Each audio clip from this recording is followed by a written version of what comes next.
I didn't know that. I didn't know that. She accepted $3,000 to go on a date looking ugly. What she didn't expect was that he was the most powerful man in the country, the Mafia boss. Now her lie comes with a dangerous price. The problem? He never expected to fall in love. Welcome to my library. I'm Lena, and our story is just beginning. Chapter 1. The strangest deal of her life. What will become of me?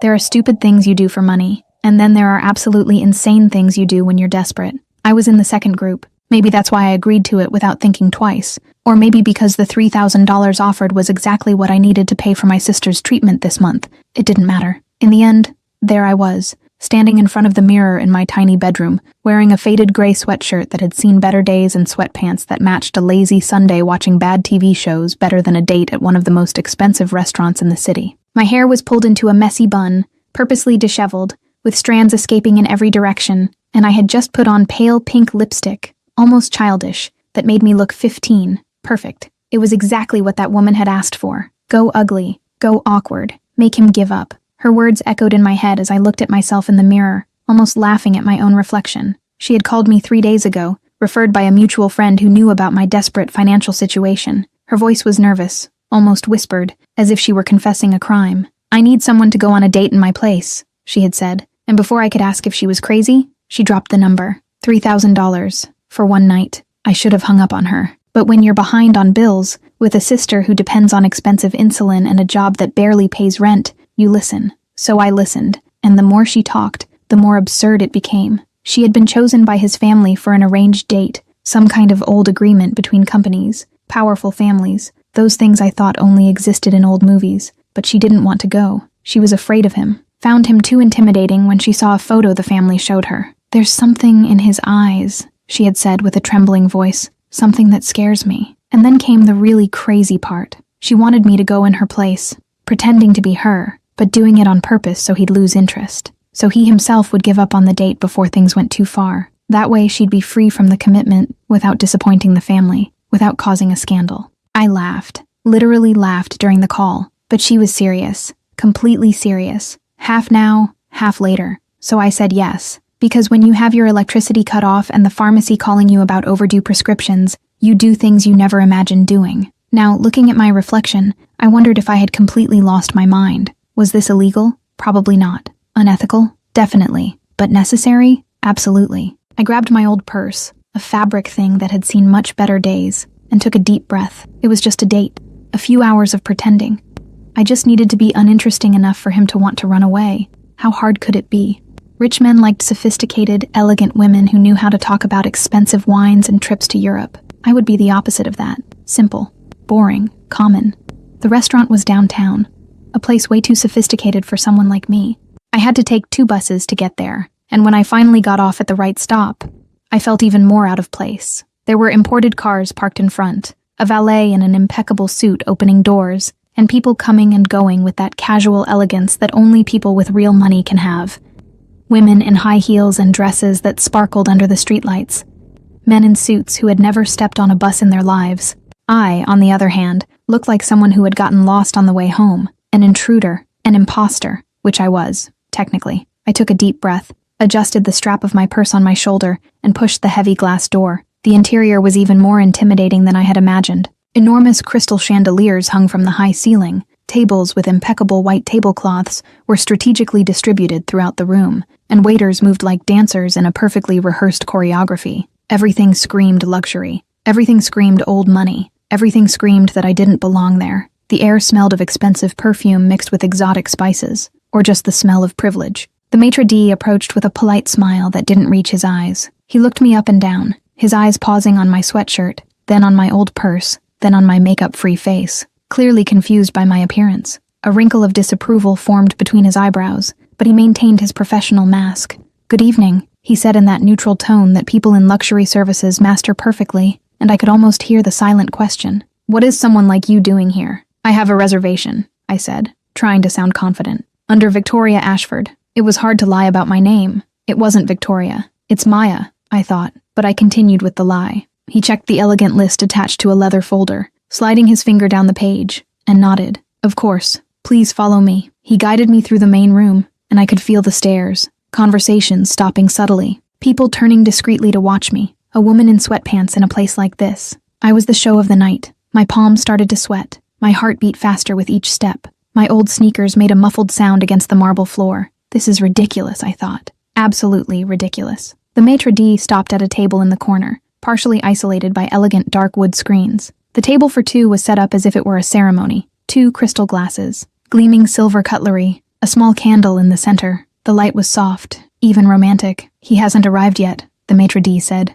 "Can I bring you something to drink while you wait?" "Water," I said too quickly. "Just water, please." He nodded and walked away, and I sat down in the chair. The chair was welcoming, upholstered in soft velvet. The table had more cutlery than I knew how to use. There were 3 forks of different sizes. For what? And the elegant silence around me was disturbing, broken only by the discreet murmur of conversations at other tables and the soft clinking of cutlery against fine porcelain. I took a deep breath, trying to calm my heart. Focus. You just need to be boring, awkward, talk too much about silly things, drop things, make him want to run away. Easy. The waiter brought the water in a glass pitcher with lemon slices floating, and I thanked him quietly, picking up the glass and taking a big sip. Okay, I could do this. It was just acting. A few hours and it would all be over. But then I heard footsteps, firm, confident, echoing against the marble with an authority that made people move instinctively, the kind of footsteps that command attention without asking. The room seemed to get quieter. Or maybe it was just the blood pounding in my ears,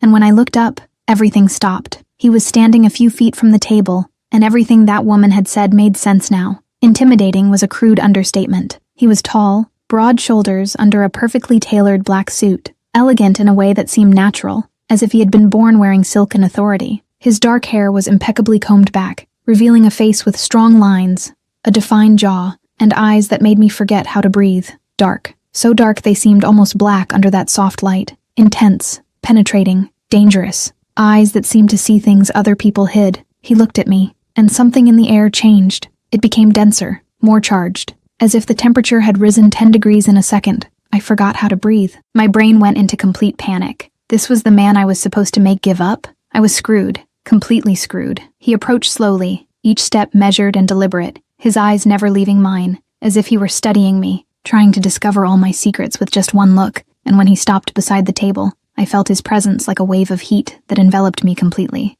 He smelled like something expensive and masculine, a fragrance that made my stomach tighten. He didn't say anything for a moment. He just studied me in silence, his eyes moving down my ridiculous sweatshirt, my messy hair, my childish lipstick, and then back to my eyes. There was something there, curiosity maybe, or amusement, or something more dangerous that I couldn't identify. And then, with a deep, velvety voice that did something absolutely strange to my stomach, he spoke. Victoria Ashford, I presume. My throat was dry, completely dry. I should have said yes, should have lied without hesitation. But something about the way he looked at me, as if he could see through every lie I'd ever told in my life, made me freeze. The words got stuck in my throat. Yes, I finally managed to say, my voice coming out weaker than I wanted. He smiled, but it wasn't a friendly smile. It was the kind of smile wolves give before they attack. The kind of smile that says, I know exactly what you're doing. Dangerous, provocative, devastating. Interesting, he said, pulling out the chair with a smooth movement and sitting across from me, his eyes still fixed on me as if I were the most fascinating thing he'd ever seen. Because you don't look anything like the photo they showed me. And it was at that exact moment, with my heart beating wildly and my mind going into complete panic, that I realized something fundamental. Everything had spiraled out of control before it even began. Chapter 2. He came out of obligation. I'm disappointed.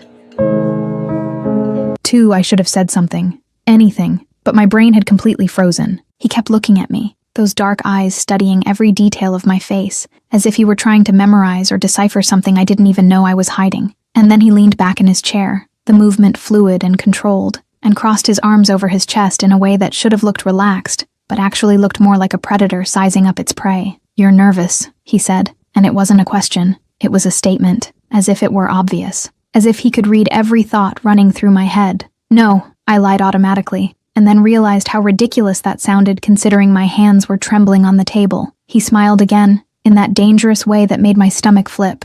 Liar. The word came out soft, almost affectionate, but there was a sharp edge to it that made me swallow hard. I should have been angry, should have been offended, but all I could feel was a strange heat rising up my neck. He picked up the elegant menu that was folded beside his plate, but his eyes never left mine, not for a second. "Relax," he said, and his voice had that deep quality that seemed to vibrate in the air between us. "I don't bite, at least not on the first date." My face got hot, extremely hot, and I knew I was blushing because I could feel my cheeks burning. Great, perfect, exactly the impression I wanted to make. The waiter appeared beside the table with that impeccable posture all the staff here seemed to have, and he ordered something in French that I didn't understand a word of. The waiter nodded and disappeared silently. French, of course, because men like him probably spoke 5 languages and dined at restaurants like this every night, while I could barely afford a decent pizza. "Aren't you going to order anything?" he asked, and there was a touch of amusement in his voice. I'm still looking." I lied again, because the truth was I had no idea what half those things on the menu meant. He leaned slightly forward, resting his elbows on the table,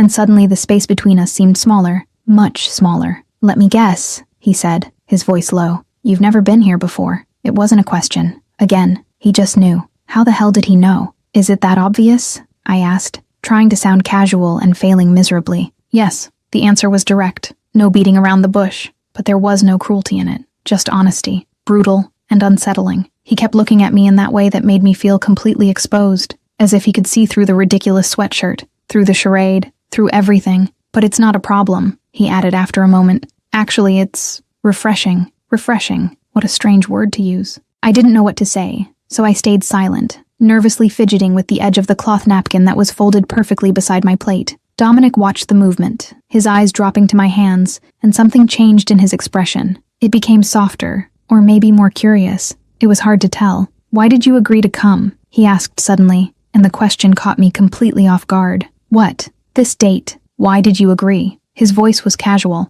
but there was an intensity in his eyes that told me the answer mattered, that he was really paying attention. I should have lied, should have made up something about respecting family traditions or being curious, but something about the way Dominic looked at me, the way he seemed genuinely interested, made me hesitate. "I don't know," I said finally, which was partially true. "And you? Why did you come?" He didn't answer immediately. Instead, he picked up his water glass and drank slowly, as if he were carefully considering what to say, or whether to say anything at all. When he finally put the glass back on the table, there was something different in his face, something darker. "Obligation," he said simply. "Obligation? An old agreement between families, the kind of thing I would normally ignore, but..." He stopped, his jaw tightening slightly. But there were consequences to refusing this time. Consequences. The word hung in the air between us, loaded with a weight I didn't fully understand but felt in my bones. There was something more there, something dangerous, something that woman who hired me had felt when she looked at his photo. Dominic wasn't just rich. He was something else, something darker. "You hate being here," I said, and it wasn't a question. It was an observation. He smiled, but this time it was different, more genuine, less guarded. "Hated," he corrected. "Past tense. Hated being here." My heart did a strange jump in my chest. "And now? Now I'm intrigued." The way he said that word, slowly, savoring each syllable, made something strange happen in my stomach, a heat that spread through my entire body. This wasn't going as planned. None of this was going as planned. I was supposed to be boring, awkward, making him want to run away. But instead, I was here, feeling my heart race every time he looked at me that way. The waiter returned with a bottle of wine, showing the label to Dominic as if it were a sacred ceremony. He nodded briefly, and the waiter poured a little into his glass, waiting for approval. He tasted it, nodded again, and the waiter filled both glasses before disappearing silently. "I didn't order wine," I said, looking at the glass in front of me. "I know. I ordered for you." There was something authoritative about that which should have irritated me, that should have made me want to throw the wine in his face, but instead it made me feel taken care of, in a strange and confusing way. I picked up the glass, more to have something to do with my hands than anything else, and took a small sip. It was good, better than any wine I'd ever tasted. Of course it was. "You're uncomfortable," he said, and again it wasn't a question. "A little," I admitted, because there was no point lying when he could clearly read every expression on my face. "Why? Because of me? Because of all this?" I made a vague gesture with my hand, indicating the restaurant, the table, the whole situation. "It's not exactly my world." "And what is your world?" Dominic asked, leaning even further forward, and suddenly I could feel his heat, could feel that intense presence that seemed to fill all the space around us. I hesitated, because the truth was ugly. The truth was a tiny apartment with overdue bills and a sick sister, and a job that barely paid enough to survive. The truth was that I was here for money, that I was lying, that I was pretending to be someone I wasn't. "It doesn't matter," I said finally, looking away. "It's not interesting. Let me be the judge of that." His voice had that commanding quality again, that tone that didn't accept arguments. But there was something else there too, genuine interest, as if he really wanted to know, as if I really mattered, and that was more dangerous than anything else, because it was making me want to trust him. It was making me forget why I was really here. The waiter came back to take our orders, and I silently panicked, looking at the menu I still hadn't read properly. "She'll have the same as me," Dominic said softly, taking the menu from my hands with a gentle movement. I should have protested, should have said I could choose for myself, but the truth was, I was grateful, because I had no idea what to order. When the waiter walked away, silence fell between us again, but it wasn't uncomfortable. It was charged, electric, full of unspoken things. "You're different from the photo," he said again, but this time there was something more in his voice. "Completely different." "Different how?" I asked, my heart racing. "More real, more you." He paused, his eyes searching mine. "Whoever you really are." And there it was, the suspicion, the doubt. He knew something wasn't right. Maybe he didn't know exactly what, but he knew. And instead of pushing him away, instead of making him want to leave, that seemed to have hooked him even more, seemed to have made him more curious, more interested. I was in trouble, serious trouble, because for the first time since I took that money, since I agreed to that ridiculous charade, I wanted this to be real. I wanted Dominic to be looking at me that way because he really saw me, not the Victoria Ashford I was pretending to be, but me, the real me. And that was impossible, completely impossible, because he would never know who I really was, because all of this was a lie, and lies always come to an end. Chapter 3, the most crooked and most real date. I'm gonna stay. The food arrived on plates that looked like works of art, small portions beautifully arranged that probably had complicated French names and cost more than my weekly rent. I looked at the plate in front of me, trying to identify what exactly I was seeing, and realized I had no idea. There was something that looked like fish, decorated with delicate herbs, and a sauce that formed an elegant design on the white plate. Beautiful, intimidating, completely outside my reality. "You're not eating," Dominic observed, and when I looked up, he was watching me with that intensity that was already starting to make me nervous in ways I didn't want to admit. "I'm just admiring it," I said, which was partially true. "It looks too much like art to eat." He smiled, and this time it was genuine, reaching his eyes in a way that completely transformed his face. Less intimidating, more human, devastatingly attractive. "It's just food," he said. "Good food, but still food." I picked up my fork, determined to at least try to look like I knew what I was doing, and it was exactly at that moment that everything started to fall apart. Literally, because when I went to cut the fish, my hand slipped, the fork flew to the side, hit the edge of the plate, and a generous portion of sauce splattered directly onto the impeccable white tablecloth. My face turned red instantly. "I'm so sorry," I said too quickly, grabbing my napkin and trying to clean the mess, which only made things worse because now there was a brown smear spreading across the white fabric. "I'm so clumsy. I really am sorry. This is—" "Stop,"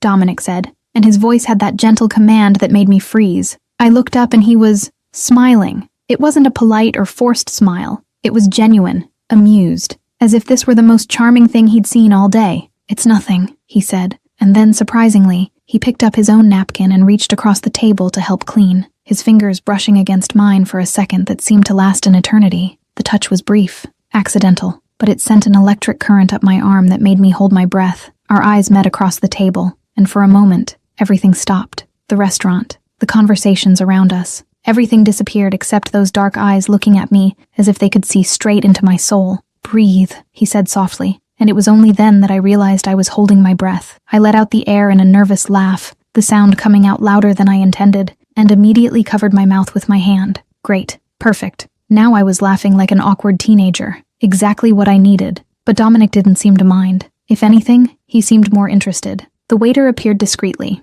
replacing the stained tablecloth with a new one without saying a word, disappearing as silently as he appeared. Professionalism at its finest. "Sorry," I said again, quieter this time. "I'm not exactly used to places like this." "I noticed," Dominic said, but there was no judgment in his voice. "And I like that." "You like clumsy women who spill food?" I asked before I could stop myself, and then wanted to shove the words back in my mouth. He leaned back in his chair, picking up his wine glass, his eyes never leaving mine. "I like real women," he said. "Women who don't pretend to be something they're not just to impress me." The irony of those words hit me like a punch to the stomach, because that was exactly what I was doing. Pretending, lying, being someone I wasn't. Except I was doing the opposite of what I should be doing. I should be pretending to be sophisticated, elegant, and instead I was being myself, clumsy, nervous, real, You must know a lot of women who pretend, I said, trying to steer the conversation away from me. Too many, he replied, and there was something tired in his voice. Women who want what I can offer, the money, the power, the name, but never me. There was something vulnerable in that admission that caught me off guard, as if for a moment the mask had fallen, and I was seeing the real man beneath all that authority and control. I should have said something comforting or intelligent, but instead, my mouth opened, and the words came out before I could think. Well, I definitely don't want your money, I said, and then realized how that sounded. I mean, not that I couldn't use money, because who couldn't, right? But that's not why I just meant that. I stopped, realizing I was making everything worse. You know what? Just ignore everything I just said. Dominic laughed, a real laugh, deep, that came from his chest and completely transformed his expression. I had never heard that sound before, and it did something strange to my heart, made it speed up and soften at the same time. He stopped, shaking his head, still smiling. Different, completely different. Different is just a nice word for weird, I said, picking up my wine glass and taking a bigger sip than I intended. No, he said, and his voice had that serious quality again. Different is an honest word for extraordinary. My heart jumped, literally jumped in my chest as if it had forgotten how to beat normally. No one had ever called me extraordinary before, especially not a man who looked like he'd stepped out of some luxury magazine, especially not someone like Dominic, who was probably used to women who were actually extraordinary. You don't know me, I said, my voice coming out softer than I intended. No, he agreed, but I want to. The way he said that, with that absolute intensity, as if it were the most important thing in the world, made my breath catch. I picked up my fork again, needing something to do with my hands, something to distract me from those eyes that seemed to see far more than I wanted to reveal. There's not much to know, I said, finally managing to bring a piece of fish to my mouth. It was delicious, obviously, but I could barely taste it with my heart beating so fast. Let me be the judge of that, Dominic said, echoing his earlier words. Tell me about yourself. Really? What do you want to know? I asked, buying time. Everything, he replied simply. Start wherever you want. I should have made up a story. Should have created some sophisticated version of a life that seemed to belong to this world of expensive restaurants and designer dresses. But something about the way he looked at me, the way he really seemed to care, made me want to be honest. At least partially.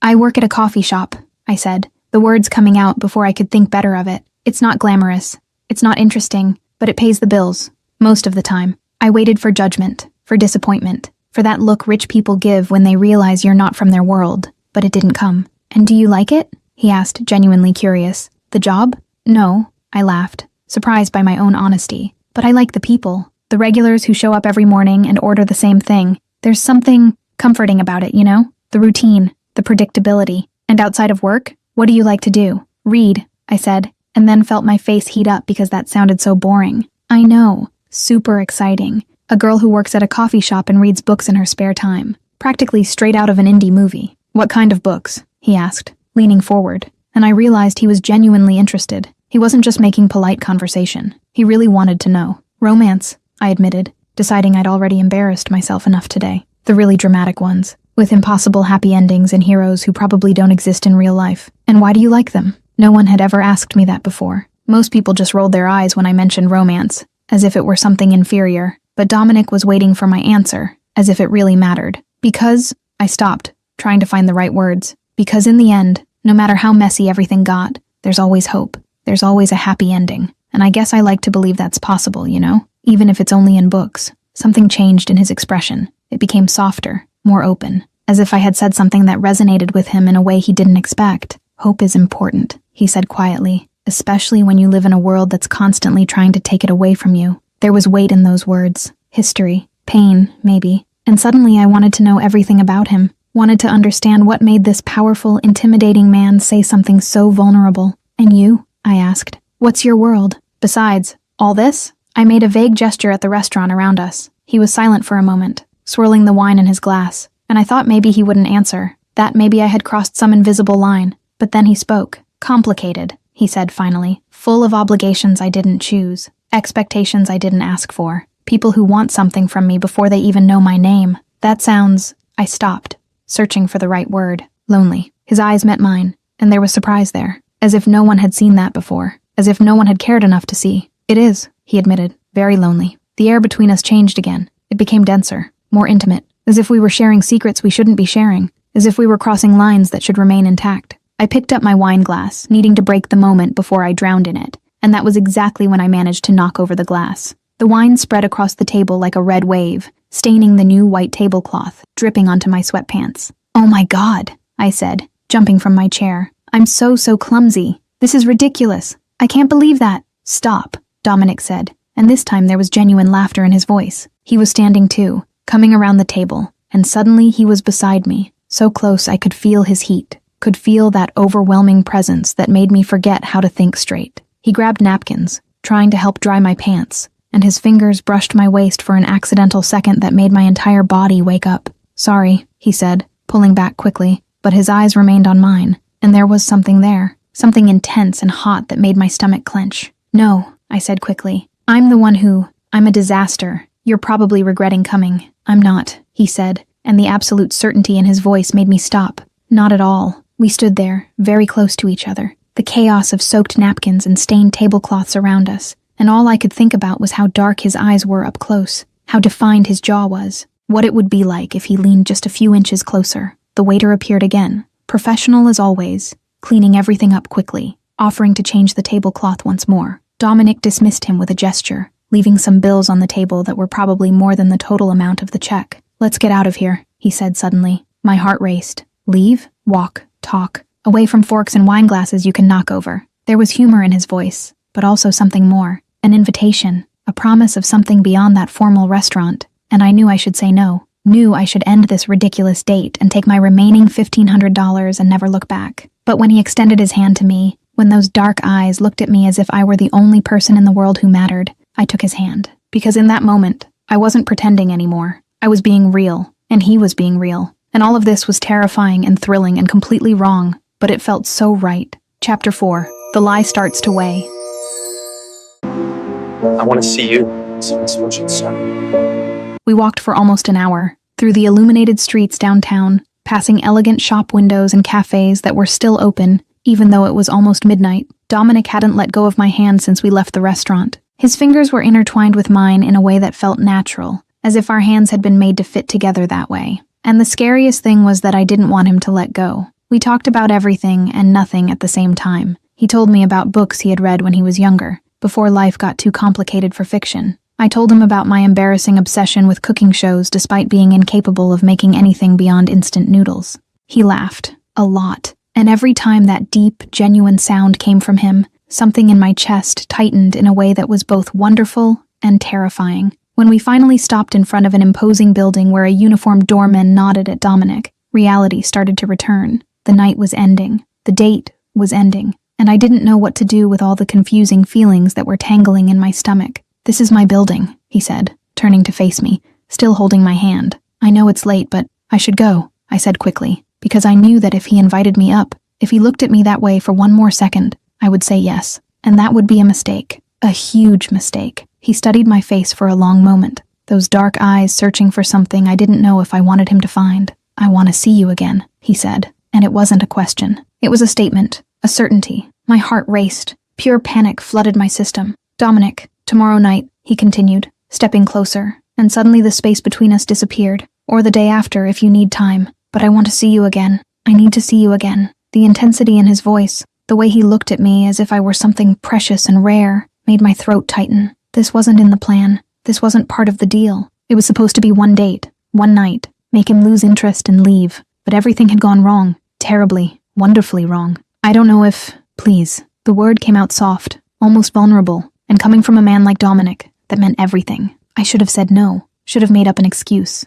Should have ended it right there before it got even more complicated. But when I opened my mouth, what came out was completely different. "Okay," his face lit up. It wasn't a big or exaggerated smile, but there was something in his eyes, a deep satisfaction, that made my heart melt completely. "Okay," he repeated, and then slowly, closing the space between us, he lifted his free hand and touched my face. His fingers brushed my cheek with a gentleness that completely contrasted with all that intensity and power that emanated from him. I stopped breathing, completely. My heart was beating so loud I was sure he could hear it. He leaned in, slowly, giving me time to pull away, to say no, to stop this. But I didn't move. I couldn't. When his lips touched my forehead, soft and warm, everything inside me melted. It was chaste, innocent, nothing like the intense, dramatic kisses in my romance books, but somehow it was more intimate, more meaningful, more real. When he pulled back, His eyes searched mine again. "Good night, Victoria," he said softly. And hearing that fake name come from his mouth was like getting slapped in the face. My name isn't Victoria. My name is Maya. And this lie was already completely consuming me. Reality came back like a cold wave.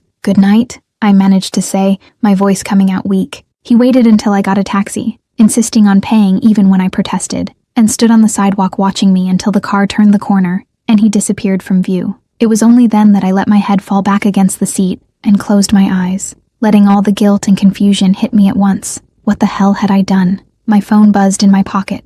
A message from an unknown number that I knew exactly who it was. The woman who had hired me. The real Victoria. How did it go? Did he give up? I looked at the message, my fingers hovering over the keyboard. I should tell the truth. That I had failed miserably. That instead of making him lose interest, I had done exactly the opposite. That he wanted to see me again. That I had agreed. But instead, I typed only, "Need to talk to you. Tomorrow?" The reply came almost immediately. "My house. 10 a.m. I'll send the address." I spent the entire night awake, staring at the ceiling of my tiny bedroom, replaying every moment of the date in my head. The way Dominic had laughed, how he had looked at me, how his hand had felt in mine, how all of it had seemed real, because it had been real, at least on my part. And that made everything 1,000 times worse. At 10 in the morning, I was standing in front of a house that was bigger than the entire building where I lived. High gates, perfectly manicured gardens, the kind of place where people like me only entered through the back door. I rang the bell and a female voice sounded through the intercom. "Yes, it's me, from the date."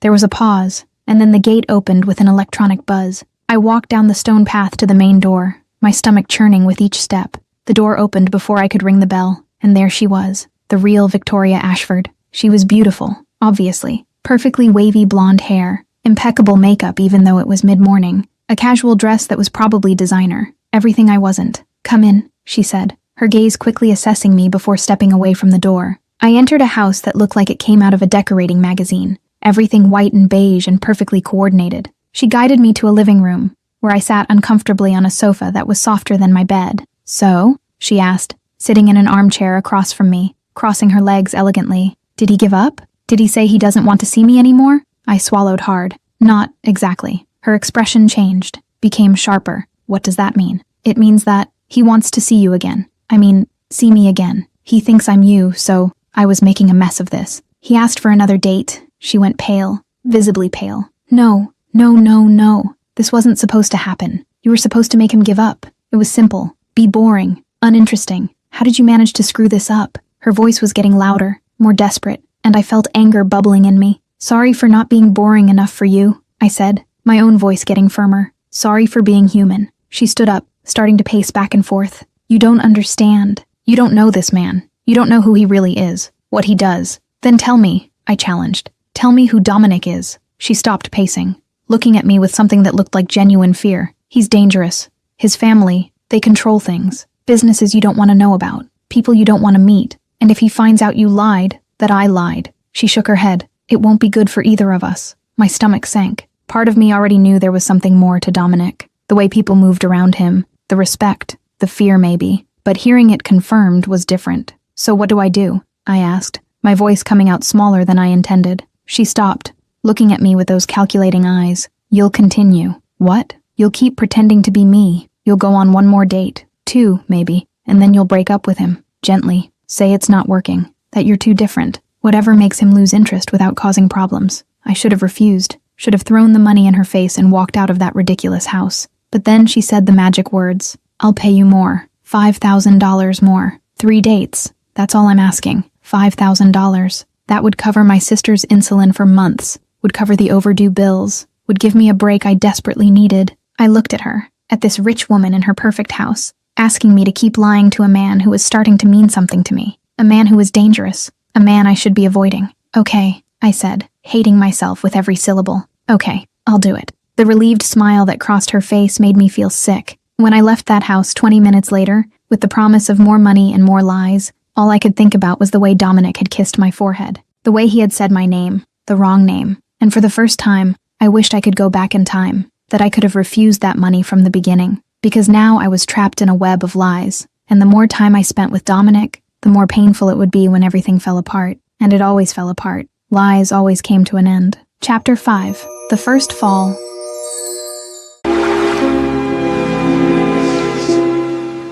And the shadow of danger. 3 days after the first date, I was standing in front of my tiny closet, looking at the clothes I had and trying to decide what to wear. I should go with another sweatshirt, should try to maintain the charade of being uninteresting, but something in me couldn't, because the truth was, I wanted Dominic to look at me the way he had looked at me that night. I wanted to see him smile. I wanted to feel my hand in his again. And that made everything infinitely worse, because my name wasn't even Victoria, it was Maya, and he didn't know that, would never know, because I was a liar, a fraud, someone who was being paid to deceive him. The thought made me feel sick, but not enough to stop, not enough to give up the extra $5,000 Victoria had promised, not enough to do the right thing. I ended up choosing a simple dress, nothing elegant or expensive, just something I had bought on sale a year ago and had never worn. It was dark blue, came to my knees and had long sleeves, basic, common. But when I looked in the mirror, I didn't feel common. I felt nervous, excited, like I was about to see someone who mattered, and he mattered.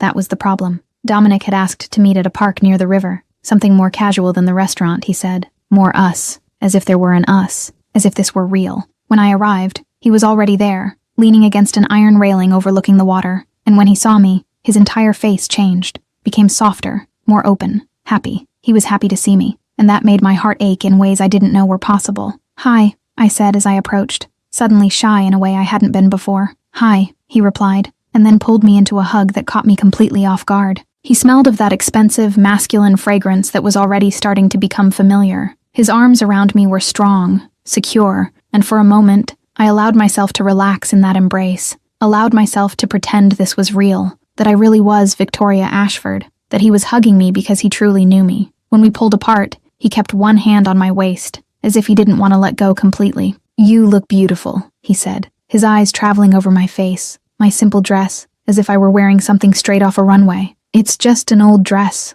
I said, feeling my face heat up. "It's not about the dress," he replied, that deep voice doing strange things to my stomach. "It's about you," and there it was again, that intensity, that way of making me feel like I was the only person who existed in his world. We walked along the river, talking about everything and nothing. He told me about a work project that was giving him a headache, being vague about the details, but making it clear it involved a lot of responsibility and difficult people. I told him about a regular customer at the coffee shop, who always ordered the same thing, but always complained it was different. "Maybe she just wants attention," Dominic suggested with a smile. "Or maybe your coffee really is inconsistent." "Impossible," I said with feigned indignation. "I make the best mediocre coffee in the city." He laughed, that sound I was already starting to love, and pulled me closer to him as we walked. It was easy, too easy, to forget this had an expiration date, to forget it was built on lies, to forget that at some point everything would fall apart. We stopped at a small cafe and bought hot chocolate even though the day wasn't that cold.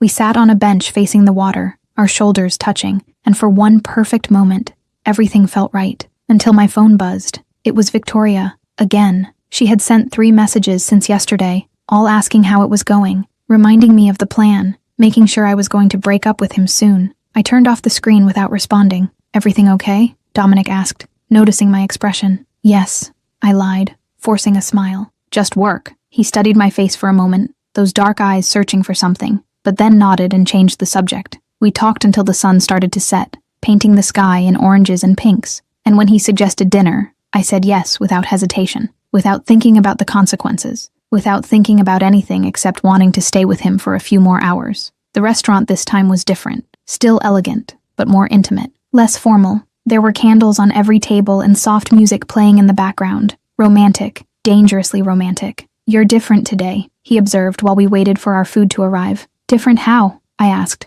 my heart racing. Had he noticed something? Had he figured it out? "More relaxed," he said, leaning back in his chair, studying me in that way that made me feel completely exposed. "Like you're starting to trust me." Trust. The word hung in the air between us, loaded with painful irony, because he trusted me too, trusted that I was who I said I was, and I was betraying that trust every second. "And you?" I asked, needing to shift the focus. "Do you trust me?" Something darkened in his eyes, something deep and complicated. "I'm trying," he said finally, and there was brutal honesty in those words. "Trust doesn't come easy for me. Not in my world." "And what world is that exactly?" I asked, taking advantage of the opening. "Because you always talk about it like it's something separate, dangerous, different." He was silent for a long moment, swirling the wine in his glass, clearly considering how much to reveal. "It's complicated," he said finally. "My family, we have businesses that require certain care, Certain precautions. That's very vague. I pressed gently. He looked at me, and there was something vulnerable in his expression.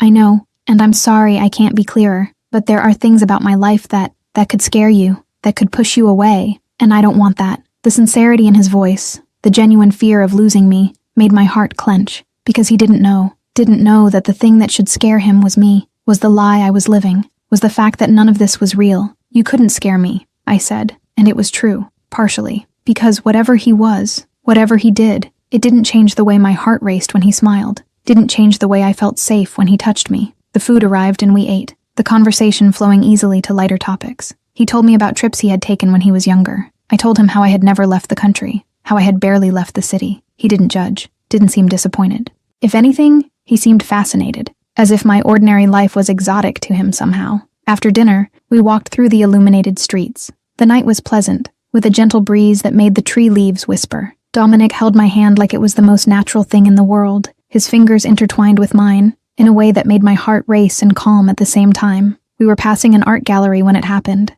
A man came out of a nearby store, accompanied by 2 other men who were clearly security, dark suits, alert posture, the kind of people you noticed even when trying not to notice. The man saw Dominic and stopped abruptly. His eyes widened for a fraction of a second before he composed his expression. "Dominic," the man said, and there was something in his voice, excessive respect, or poorly disguised fear, maybe both. Dominic stopped too, and I felt his hand tighten on mine. His posture changed completely, became more rigid, more alert, more dangerous. The ease that had been there seconds ago disappeared, replaced by something cold and controlled that made me realize I didn't know this man as well as I thought. "Richard," Dominic said, his voice icy in a way I had never heard before. The man, Richard, looked at me briefly, curiosity, and something more, caution perhaps, clear in his eyes, before returning his attention to Dominic. "Didn't expect to see you around here. Thought you were dealing with that situation at the port." "It's handled," Dominic said, and the tone didn't allow for more questions. But there was weight in those 2 words.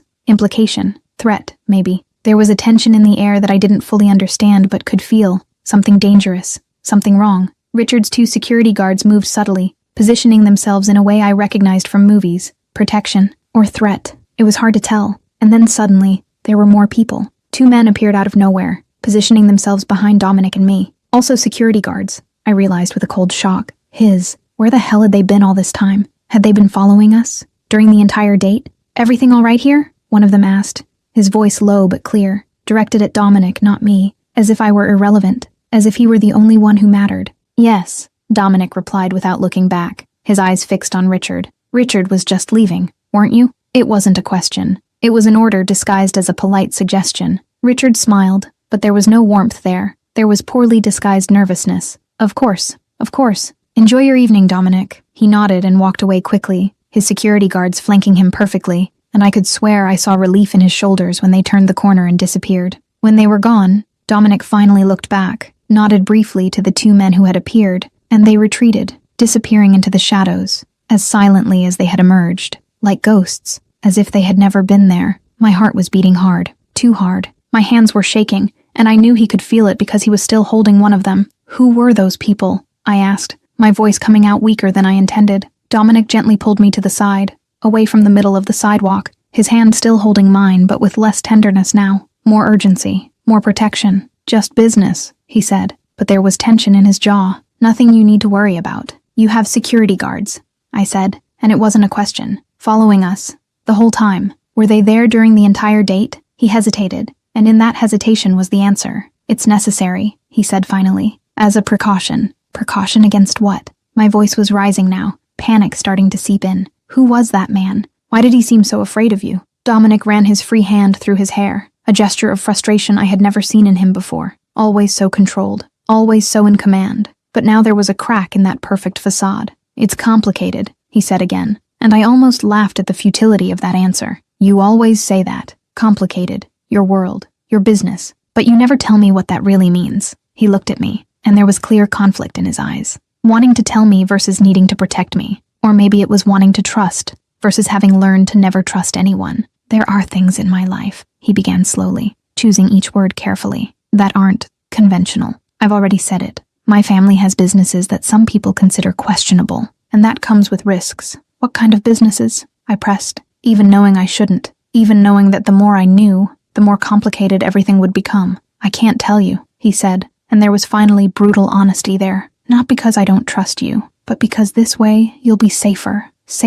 as if there were real danger, as if this weren't just paranoia or excessive precaution, as if people around him really needed protection from something or someone. I took a step back, releasing my hand from his, and I saw pain cross his face. You're scaring me, I admitted, and it was true. Not so much because of what he had said, but because of what he hadn't said, the implications, the genuine fear in that man Richard's eyes, the way the security guards had appeared out of nowhere as if they were always there, always watching. I know, Dominic said softly, approaching again, his hands reaching for my face, touching my cheek with a gentleness that completely contrasted with all the tension of the last few minutes. And I hate it. I hate that my life, my choices, my family might scare you, but I need you to know that I would never, never let anything hurt you. You're safe with me, always. The absolute certainty in his voice, the intensity in his eyes, should have comforted me, should have made me feel protected, but all I could feel was more confusion, more fear, because Victoria had been right. He was dangerous. Maybe not to me, maybe he would never hurt me physically, but he was involved in something dark, something that required armed security guards and men with fear in their eyes. I need to go, I said suddenly, taking another step back, and I saw real hurt cross his face. Please don't, he said, and there was pleading in his voice. Don't let this push you away. Don't let my world push you away from me. I just need time to process all of this, I said, which was true, partially. The complete truth was that I needed space, needed to think, needed to decide whether to continue with this charade or run while I still could. He studied my face for a long moment, then nodded slowly. Okay, he said, but promise me one thing. Promise me you'll at least consider seeing me again. That you won't just disappear. I should have said no, should have cut everything off right there. But when I looked at those dark eyes full of vulnerability and hope, all I could do was nod. I promised to consider it, I said. He took me to a taxi, paying the driver in advance despite my protests, and stood on the sidewalk watching me until the car turned the corner. And as I looked through the back window, seeing his solitary figure disappear in the distance, all I could think was that I had crossed some invisible line. I had fallen, not just into his arms, but into something much deeper and much more dangerous, and I had no idea how to get out. Chapter 6. The truth about him. I can't. Total chaos. I spent 2 days avoiding Dominic's calls, 2 mornings waking up to messages from him on my phone. Simple, kind messages, asking if I was okay, if I needed space, saying he was there when I was ready to talk. Each message made my heart clench a little more, because he didn't know that while I was having a crisis about who he really was, he was falling in love with someone who didn't even exist. Victoria had called 2, 3 times, each time more desperate, demanding I end everything, that I make Dominic give up once and for all. I ignored all the calls, because the truth was, I didn't know what to do anymore, didn't know how to get out of this mess I had created myself. It was my coworker Jessica, who changed everything. We were on break at the coffee shop, sitting in the small back room that eternally smelled of old coffee and burnt bread, when she grabbed her phone and showed me a photo. Did you see this? She asked, her eyes sparkling with that excitement of someone who had juicy gossip. It happened last night. It was a newspaper photo, online, a chaotic scene, police lights, yellow isolation tape, and in the center of it all, being escorted by police officers, was him, Dominic. My stomach dropped. I literally felt like the ground had disappeared beneath my feet. What? I managed to whisper, taking her phone with trembling hands. Dominic Ferrara, Jessica said, the name rolling off her tongue as if it were obvious, as if everyone should know who he was. Son of Giovanni Ferrara. You know, the Ferrara family. They practically control half the city. Construction businesses, bars, nightclubs, and other things people don't talk about out loud. Ferrara. That was his last name. A last name I should have known. A last name everyone apparently knew except me. My vision started to blur at the edges. What happened? I asked, forcing the words out. Investigation. Again. They're always investigating his family, but they never managed to prove anything. Jessica shook her head. They say he took over the business after his father retired, that he's even colder, more calculating, that people disappear when they cross his path. People disappear. The words echoed in my head like an alarm bell. Dominic, the man who had held me so gently, who had laughed at my bad jokes, who had looked at me as if I were something precious. This Dominic made people disappear? Are you okay? Jessica asked, looking at me with concern. You're pale. I'm fine, I lied, returning the phone with visibly trembling hands. It's disturbing, isn't it? But in my head, everything was falling apart, all the pieces fitting together into a horrible puzzle. The security guards, the fear in Richard's eyes, the way Dominic avoided explaining his business, the precautions, The danger he had mentioned. He wasn't just rich, wasn't just powerful. He was truly dangerous. Criminal, maybe. Mafia. The word appeared in my mind like lightning. Ferrara family. Of course. How had I been so stupid? I finished my shift in a state of shock. Mechanical. Serving coffee. Smiling at customers. Pretending my world wasn't imploding. When I finally left, night had already fallen, and all I wanted was to go home, hide under the covers, and pretend none of this was happening. But when I turned the corner onto my street, I stopped abruptly. There was a car parked in front of my building. An expensive car. Black. Elegant. And leaning against it, with his arms crossed in that posture I already recognized very well, was Dominic. My heart raced. Panic and anger and confusion, all mixing in a wave that left me dizzy. He saw me at the same instant, pushed himself off the car, starting to walk in my direction. But something in my expression must have stopped him because he froze halfway. "Victoria," he said, his voice coming out careful, as if he were dealing with a frightened animal. "I know you asked for space, but I needed to see you, needed to make sure you were okay." "I'm fine," I said, and my voice came out harder than I intended. "You should go," he frowned, taking another step closer. "What happened? What changed?" "I know who you are," I said, the words coming out in an explosion. "Dominic Ferrara, the Ferrara family. I know what you do, what your family does." He went completely still, his face closed off, that mask of control descending over his expressions like a curtain. "Who told you?" "Does it matter?" I practically shouted, and some people on the street turned to look. "You lied to me. About everything. About who you are. About your business. About the danger." "I never lied," he said, his voice getting lower, more dangerous. "I just didn't tell the whole truth." "That's the same thing." "It's not," he retorted, and now there was anger in his voice too. "I protected you, kept you away from things that could hurt you. That's not lying. That's caring." I laughed,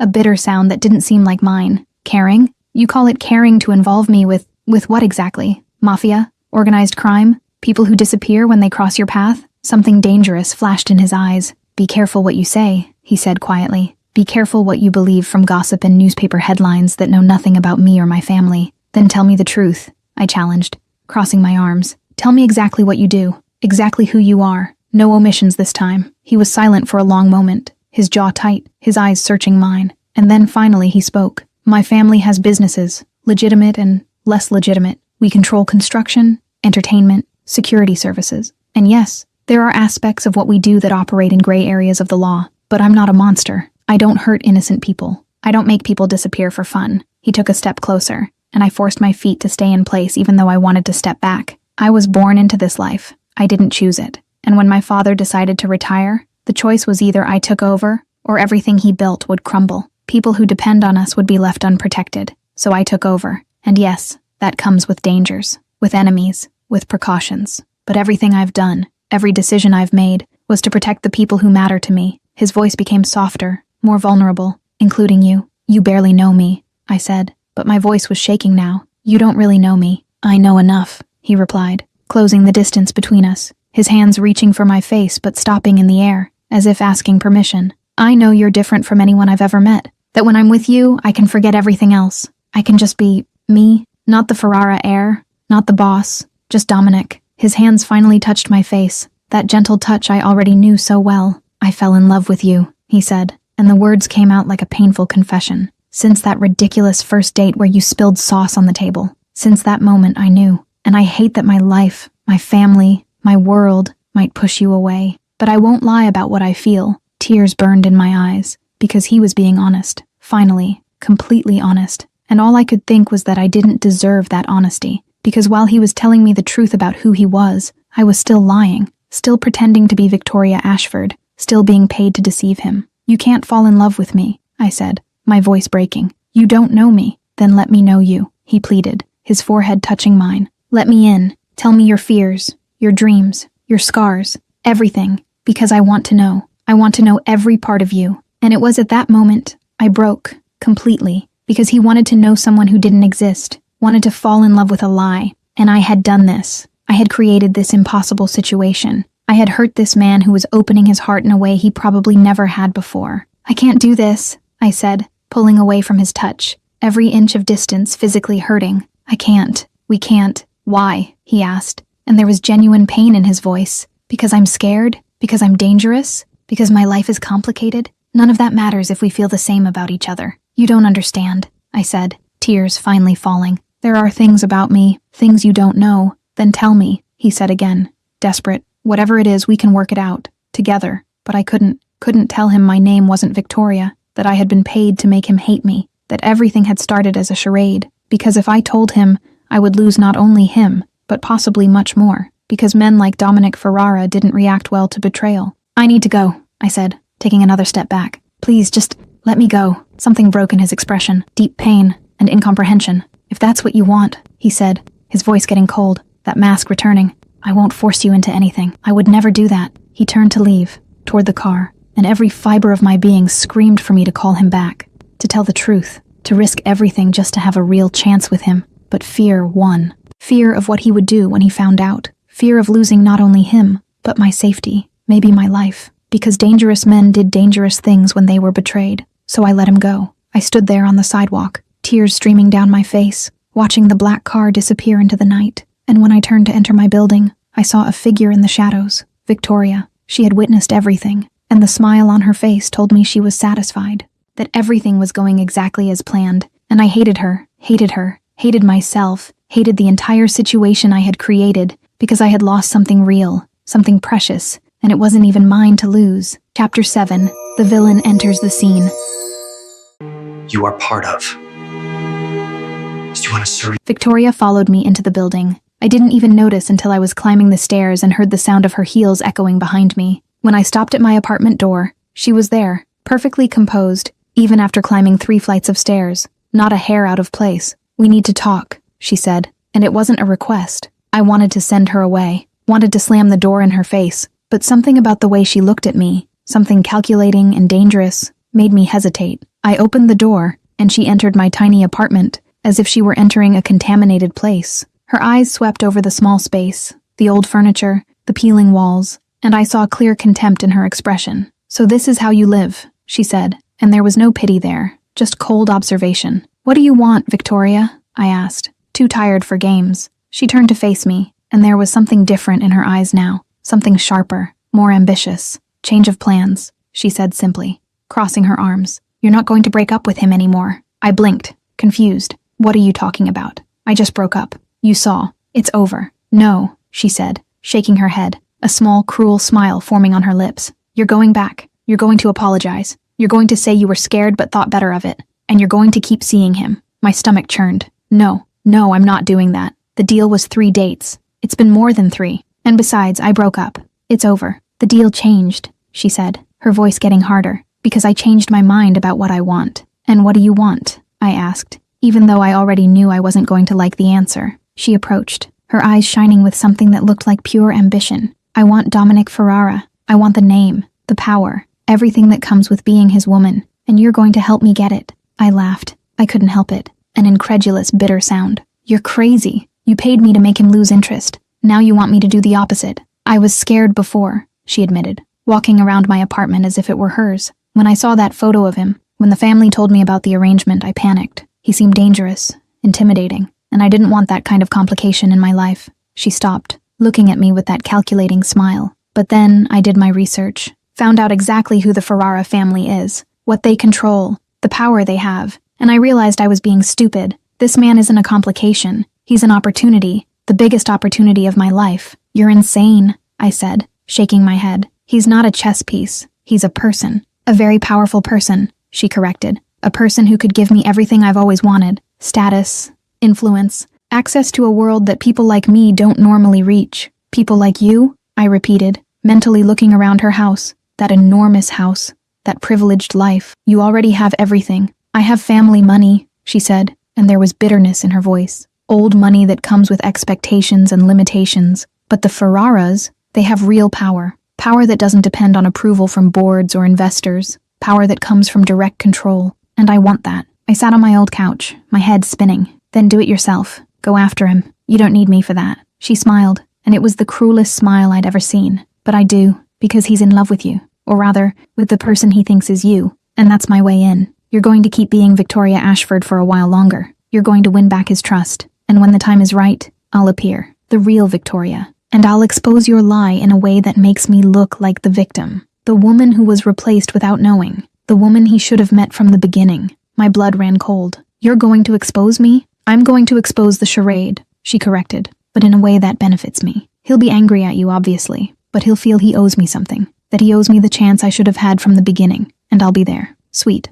understanding. Everything he needs after being betrayed. It was brilliant, diabolical, completely psychopathic, but brilliant. No, I said, standing up. I won't do it. I won't hurt him even more just so you can get what you want. You will, she said with absolute certainty, because if you don't, I'll expose you anyway, but in a much worse way. I'll tell him everything, that you were paid, how much you were paid, that this was all a charade from the beginning. And men like Dominic Ferrara, they don't react well to betrayal. The threat hung in the air between us, because she was right. Dominic was dangerous. And if he found out I had lied, that I had approached him for money, that everything had been fake from the first moment, I didn't know what he would do, but I knew it wouldn't be good. You're a viper, I said, my voice trembling with anger. I'm practical, she corrected, and you have 24 hours to decide. Either work with me, earn another $10,000 for your time, and get out of this situation relatively unscathed, or I'll go to Dominic myself tomorrow and tell him everything. Your choice. She turned to leave, her heels clicking against the cheap floor, but stopped at the door.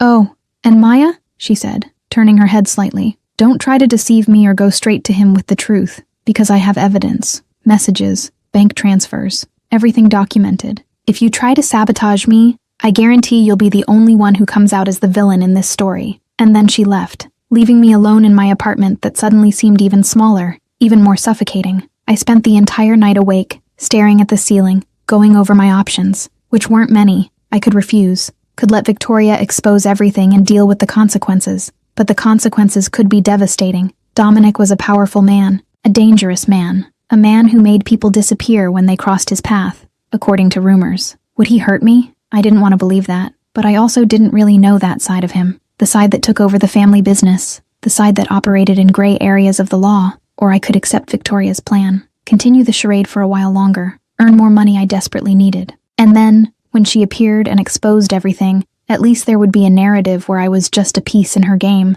not the mastermind. Would it be better? Probably not. But maybe it would be less worse. At 6 a.m, exhausted and without having slept, I grabbed my phone. There was a message from Dominic, sent at 3 a.m. I can't stop thinking about you. Whatever's scaring you, we can work it out. Together. Please, give me a chance. My heart broke a little more reading those words, because he was genuine, vulnerable, real, and I was about to hurt him in ways he couldn't even imagine yet. But what choice did I have? With trembling fingers, I started typing a response, and then stopped, because I saw another car parked on the street through my window, black, elegant, and leaning against it, checking his watch, was one of Dominic's security guards. He had followed me last night, or was following me now, protecting maybe, or watching. I didn't know anymore. What I knew was that I was trapped between Victoria and her threats, trapped between Dominic and his feelings, trapped in a web of lies I had helped weave myself. Finally, I finished typing the message. Can we meet? I need to talk to you. The response came almost immediately,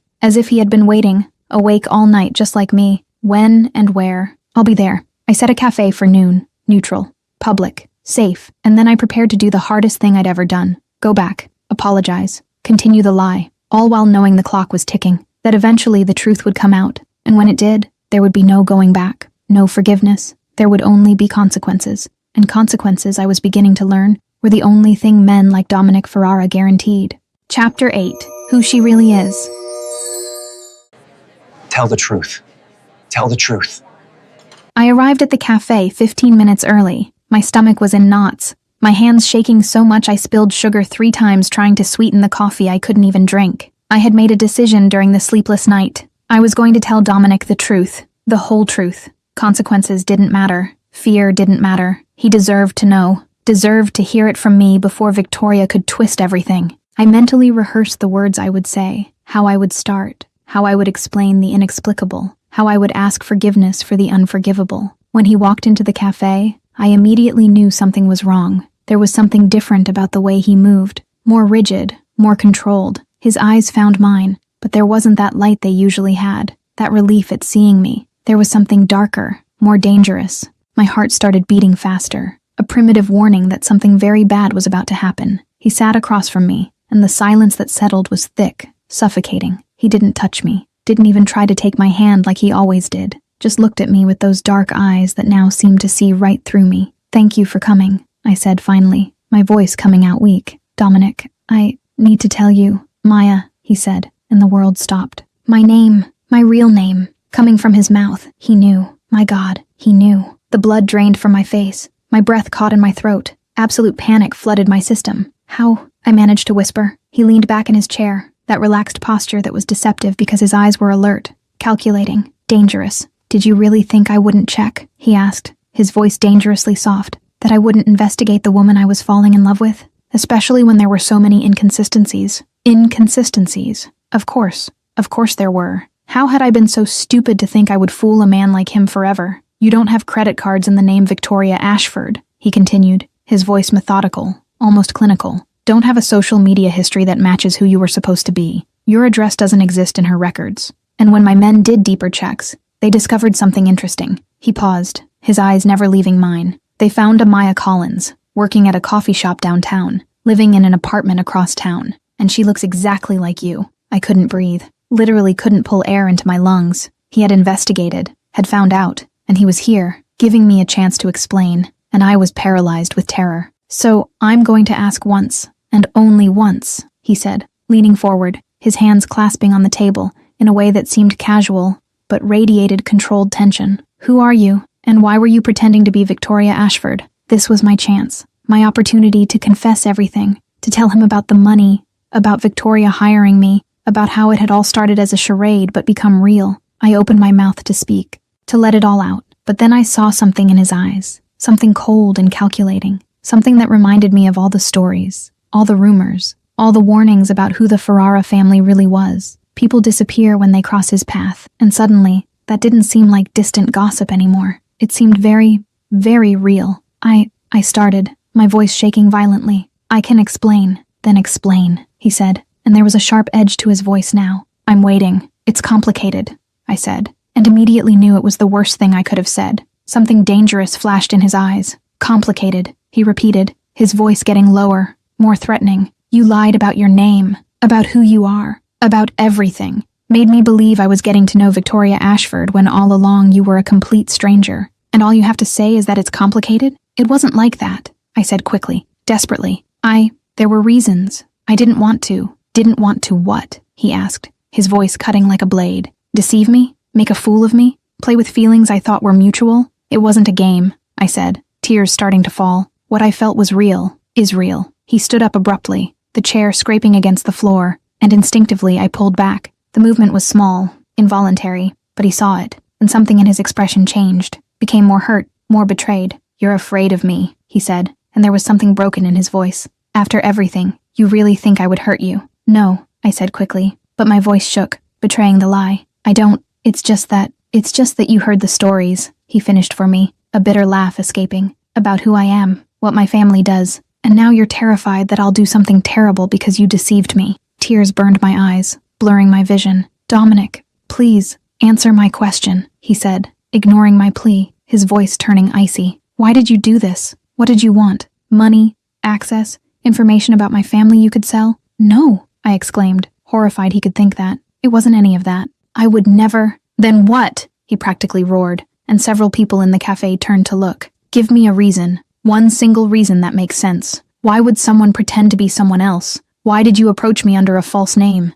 My mind raced, searching for something, anything I could say that wouldn't reveal the whole sordid truth about the money and the deal, but it was blank, completely blank. It was a misunderstanding, I finally said, and even to my own ears it sounded pathetic. A misunderstanding, he repeated, his voice dripping with disbelief. You met me under a false name, kept using that name for weeks. Let me introduce you as Victoria. Let me fall in love with someone who doesn't even exist. And it was all a misunderstanding? He came around the table, approaching me, and every cell in my body screamed to run, but I stayed frozen, trapped between the desire to confess everything and the paralyzing terror of its consequences. Look at me, he ordered when he was inches away. Look at me and tell me the truth.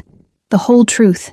Now. I lifted my eyes to his, and what I saw there broke me. Pain, deep betrayal, and a cold anger that was more terrifying than any explosion. I started, and my voice failed. I can't, or won't, he asked, and there was so much contempt now, because it seems very much like you're choosing to continue the lie, choosing to protect information from me instead of finally being honest. It's not that, I said, tears falling faster now. I want to tell you, but I'm afraid. Afraid of what? He asked, his voice getting dangerously low. Of me, of what I might do. My silence was answer enough. Something died in his eyes. That last spark of hope, of chance for salvation. I see, he said, taking a step back, creating distance that felt like miles despite being only inches. You really believe I'm the monster they paint in the newspapers? That I make people disappear? That I'm dangerous enough to physically hurt you? It's not that, I protested weakly. It's exactly that, he said, his voice so cold it made me shiver. And you know what's funny? I would never hurt you. Even now,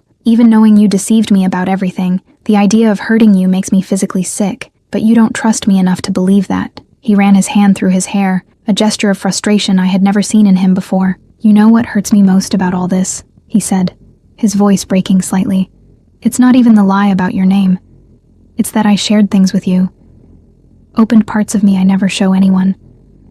Trusted you in a way I don't trust anyone, and you were lying about something as fundamental as your identity the whole time. I'm sorry, I whispered, knowing it was insufficient. I'm truly sorry. Are you sorry or are you caught? He asked, the question cutting me like a knife, because I need to know. If I hadn't found out, would you have ever told me the truth, or would you have continued this charade indefinitely? I wanted to say yes, that I was going to tell him, that I was ready to confess today, but the words got stuck, because the truth was I didn't know if I would have ever had the courage without being forced. I was going to tell you, I finally said. Today, I was ready to. I don't believe you, he cut me off, and the finality in his voice destroyed me, because if you were really ready, you would have started this conversation with the truth. You wouldn't have waited until I confronted you. And even now, even caught, you're still hiding something, still not giving me the complete story. And he was right, because I was still hiding the worst part, the money, the deal with Victoria, the fact that I had been paid to deceive him, because I was too cowardly to face the full consequences. Tell me one thing, he said, his voice becoming frighteningly calm. Was anything real?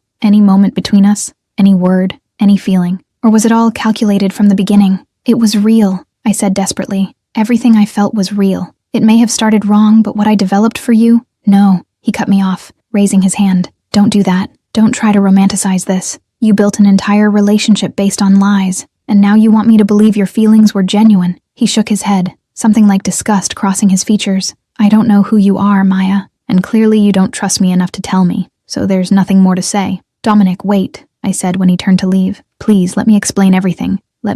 No, he said without turning around. I don't want to hear more lies, and that's all you know how to give. He started to leave, and absolute panic took over me. I love you, I said, the words coming out in a desperate cry. I know you don't believe it. I know I don't deserve for you to believe it, but I love you, truly. He stopped, didn't turn around, just stopped at the cafe door, his posture rigid. You don't even know what love is, he said, his voice so low I almost didn't hear it. Because love is built on trust, on honesty, and you destroyed any foundation we could have had. And then he left, walked through the door and disappeared into the busy street, and I stayed there, shaking, crying, completely shattered, because I'd had my chance, my opportunity for honesty, and I had chosen fear, had chosen silence, had chosen to protect myself instead of fighting for the man I loved. And now he was gone, believing I was some kind of con artist, some kind of opportunist, without knowing the complete truth, without knowing about Victoria, without knowing it had started as a job but become the most real thing I'd ever felt. I sank back into the chair, my coffee cold and untouched in front of me, and cried for him, for me, for what we could have been if I'd had the courage to be honest from the beginning. And as I cried, my phone buzzed. A message from Victoria. I see you didn't follow my plan. Your problem now. Hope it was worth it. And I realized I had lost everything. Dominic, the money, any chance at redemption, all because I had been too afraid to do the right thing. Chapter 9. The Choice. Value yourself. 5 days had passed since the confrontation at the cafe. 5 days that felt like 5 years. 5 days in which I could barely get out of bed, could barely eat, could barely function. Jessica showed up on the third day with food and threats. You need to eat, she said, putting containers of Chinese food on my table. But I couldn't put into words the mess I had created. That's when my phone rang. Maya Collins? A female voice asked. Yes, I answered. I'm calling from Dr. Harrison's office. It's about your sister, Emma. She was admitted to the hospital this morning. Diabetic ketoacidosis. Your aunt said she hadn't taken insulin for 2 days because you were out. My blood ran cold. Emma, my 16-year-old sister. My responsibility. The reason I had accepted Victoria's money in the first place. Is she okay? I managed to ask. Stable, but the bills are piling up.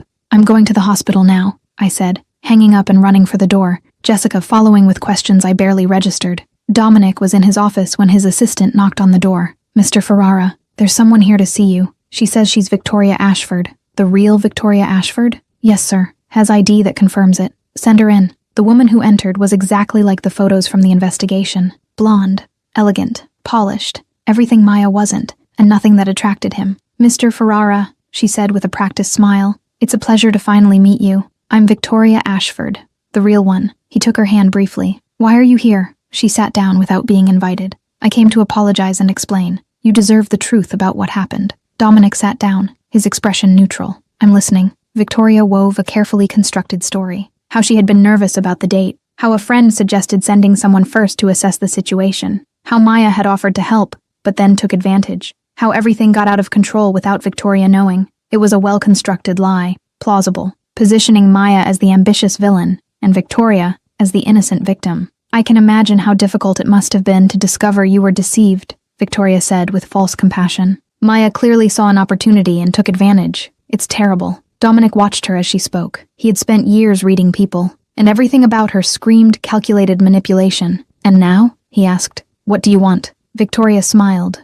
Predatory. I want the chance I should have had from the beginning, for us to really get to know each other, as our families planned. I believe we could have something very advantageous. Advantageous. Not real. Advantageous. Like a business deal. It's an interesting proposition, he said, seeing triumph in her eyes. Maybe we should have dinner. Discuss possibilities. Victoria's smile widened. I'd love to. When are you free? Tomorrow night, 8 o'clock. I'll send my driver to pick you up. When she left, clearly satisfied, Dominic remained seated. Let her think she had won. For now. His intercom buzzed. Mr. Ferrara, that report on Maya Collins is ready. Bring it now. Thomas entered with a thick folder. Dominic started reading, and with each page, something in his chest tightened. Maya Collins, 23 years old, worked 50 hours a week at a coffee shop, lived in a tiny apartment, parents dead 3 years ago. Younger sister, Emma, 16, type 1 diabetes, under aunt's custody. Maya was the main source of financial support. There were attachments, unpaid medical bills, thousands in debt, expensive insulin prescriptions, service cut-off notices, eviction threats, and then he saw it, a bank transfer, $3,000, from Victoria Ashford to Maya Collins, 2 days before the first date, recovered messages, go ugly, make him give up, 3,000 now, 5,000 after, and Maya's response, I need the money for my sister's insulin. Dominic closed the folder, jaw tight. Victoria had lied completely, had hired Maya, had used a girl's desperation for her own ends, and Maya, drowning in impossible responsibilities, fighting to keep a sister alive, had accepted, not out of greed, out of survival. Thomas, I need an address. Emma Collins, where is she now? General Hospital, sir. Admitted today. Diabetic ketoacidosis. Of course. Dominic grabbed his coat. Emma was in a shared room, connected to monitors when Dominic arrived. The girl was sleeping, pale. She looked like Maya, young, fragile, vulnerable. An older woman sat beside her. Who are you? She asked defensively. A friend of Maya's. I came to see how Emma is. The aunt relaxed slightly. She'll be okay, this time, but I don't know how much longer we can keep this up. Maya does her best, but it's too much responsibility. Insulin costs so much. Every month is a struggle. Maya sacrifices everything to make sure Emma has what she needs. Dominic looked at the sleeping girl. How much? He asked. To cover treatments? To make sure she always has insulin? The aunt blinked, surprised. Tens of thousands a year. Why? Dominic took out his phone, making calls to his accountant, his lawyer, the hospital, arranging for all of Emma's medical bills to be covered, a fund established, insulin delivered monthly, access to the best doctors, everything paid, forever. The aunt watched him, tears falling. Why? We're strangers to you. Because Maya shouldn't have to choose between surviving and saving her sister, he said simply. No one should. He left his card and walked out before more questions. As he drove, Dominic thought about everything. Victoria had offered exactly what he should want. Status, convenience, the logical choice. But Maya had offered something infinitely more valuable. Something real, imperfect, complicated, but real. She had laughed at his jokes, had spilled wine, had looked at him as if he were just Dominic, had made him feel alive. Yes, she had lied, but out of love, out of desperation, out of protection, not out of greed or manipulation. There was a difference that mattered. Dominic made his choice. He chose heart. He chose real. He chose Maya. But first he had a game to play, had to let Victoria think she had won, have dinner with her tomorrow, let her believe her lies worked. Because when he finally exposed her, when he revealed he knew everything, he wanted the fall to be devastating. And after dealing with Victoria, He would go to Maya, would beg forgiveness, would promise to never let her face the world alone again, would build something real with her, something honest, something worth fighting for. For the first time since discovering the truth, Dominic smiled. He knew exactly what he had to do. Chapter 10. Chaotic Happy Ending. No more lies. I was in line at the pharmacy when my phone buzzed. A message from an unknown number with an attachment. I opened it hesitantly. It was a photo of Emma, in the hospital, smiling, holding a new teddy bear, and underneath, just one line of text that made me stop breathing. All bills paid, fund established. She'll never be without insulin again. My hands shook so much I almost dropped the phone. Dominic, he had done this, even after everything, even hating me, even believing I was some kind of con artist. He had taken care of my sister. Tears burned my eyes right there in the pharmacy. Because how could I hate someone like that? How could I accept losing someone who did something so incredibly generous without expecting anything in return? 3 days later, I was serving coffee during my shift when Jessica ran up to me, eyes wide, holding her phone. "You need to see this," she said, practically screaming. "Now! It's about that guy, Dominic Ferrara." My heart raced. With trembling hands, I took her phone. It was a video, live from some elegant social event. The screen showed Dominic in an impeccable suit, standing on a stage, and beside him, dressed as if she were at a ball, was Victoria. My stomach churned. They were together, publicly. Of course they were. She had won, had gotten exactly what she wanted. But then Dominic started speaking, his voice amplified by the event microphone, and everything changed. "Good evening, everyone," he said, that controlled voice I knew so well. "I know many of you expected an announcement today, about a possible commitment between my family and the Ashford family." Victoria smiled beside him, practically radiant, but there was something in Dominic's eyes, something cold. "However," he continued, turning to look directly at her, "I cannot in good conscience proceed with any kind of relationship based on lies and manipulation." Victoria's smile failed. Confusion crossed her face. "Dominic, what are you—" "I'm talking about," he said, his voice getting louder, clearer. "The fact that you hired someone to pretend to be you, paid $3,000 to a desperate girl to deceive me in your place, and then, when I discovered the truth, you came to me with a completely fabricated story, placing all the blame on her." The color drained from Victoria's face. The room went completely silent. "I have the bank transfers," Dominic continued, relentless. "The messages, all the evidence of your manipulation. And I want everyone to know exactly what kind of person you really are before they consider doing business with your family." He turned to the shocked audience. "Victoria Ashford is a liar, a manipulator, and someone who uses other people's desperation as a tool, and I want nothing to do with her or any alliance with her family. This matter is closed, permanently." The transmission cut off, but the damage was done. I stood there, in the middle of the coffee shop, Jessica's phone still in my hand, completely in shock. He had exposed Victoria, publicly, definitively, had risked business relationships, family connections, everything to tell the truth. "Maya," Jessica said softly, "are you okay? You're crying." I was, tears falling freely as I tried to process what I had just seen.